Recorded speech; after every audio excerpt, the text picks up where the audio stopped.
UAE വളരെ വലിയ മഴക്കെടുതിയിലാണ്. വളരെ ഹെവി റെയിനാണ് ഇന്ന് നമ്മൾ കണ്ടത്.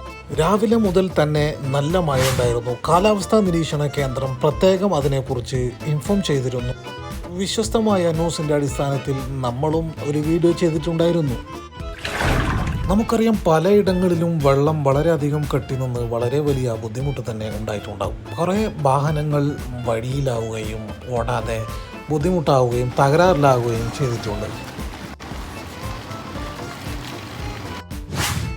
മിക്ക സ്കൂളുകളും ഓൺലൈൻ ക്ലാസ്സാണ്. അതുപോലെ തന്നെ മിക്ക ജോലികളും ഓൺലൈൻ വഴിയാണ് നടക്കുന്നത്. ഇതേ സാഹചര്യം നാളെയും തുടരുമെന്നാണ് പറയുന്നത്. അതുകൊണ്ട് വളരെയധികം സൂക്ഷിക്കുക. നാളെ പുറത്തിറങ്ങുന്നത് പരമാവധി ഒഴിവാക്കുക.